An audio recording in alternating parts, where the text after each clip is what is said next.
makeover would help in the country's highest court. I think we're living in the end times. Now, South Korea holding military talks, renewing official channels of contact between the two governments that have been frozen for months. The move comes at a time of heightened tension as North Korea threatens to restart its nuclear reactor. From the South Korean capital, Seoul, here's our correspondent John Subway. all this banking stuff, right? It's not a game. It's very serious stuff. It's Thursday, I'm in Stevenage, 2nd of October. It's serious stuff. You know, it's not a game. President Lee's predecessors spent the best part of a decade trying to bring their isolated communist neighbours in from the cold, establishing links in tourism and trade and travelling to North Korea for summit meetings with its leader.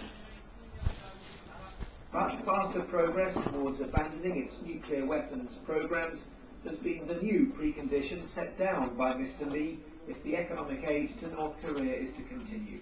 Since he took office in February, the North has called him an American sycophant and severed diplomatic ties with North. But as he oversaw this week's parade, there was a North Korea has asked for military talks on Thursday. To thine own self be true. Right? So, but then I can see more clearly. If I'm true to myself, my vision is not clouded by rubbish. Okay? North Korea is threatening to restart its Soviet-era because it says the United States has failed to fulfill a promise to remove it from the list of states that sponsor terrorism. But the US says nuclear inspectors must first be given access to verify the steps the North has taken. At the moment, what we're watching is the Western capitalist system going down the tubes, basically.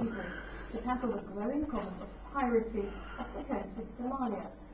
Among the ships currently being held Pretty serious stuff. off the Somali coast is a Ukrainian vessel carrying tanks and other weapons. Several US warships are monitoring it to ensure its military cargo is not unloaded in Somalia.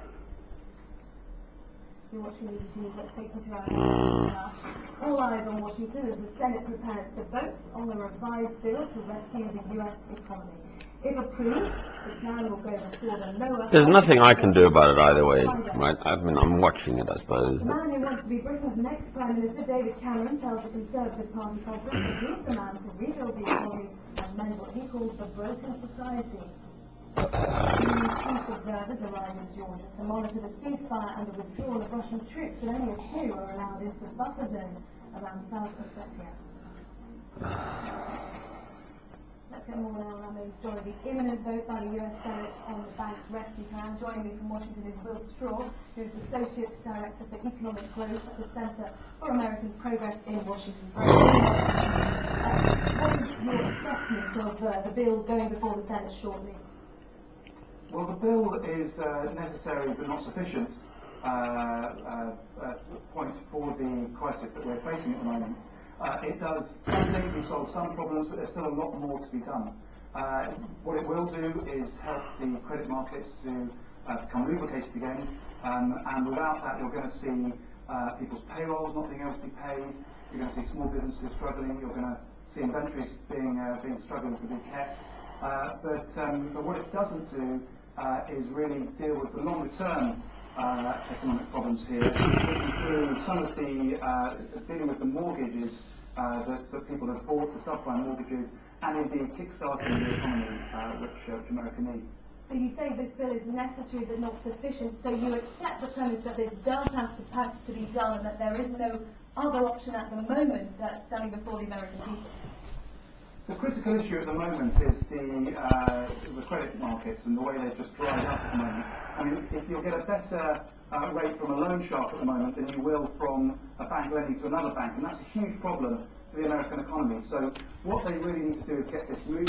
If it passes the Senate today and the House on Friday, I think the markets will relax and start lending to one another, and you would expect to see that over the weekend and early next week. If that doesn't happen, then it really is going to start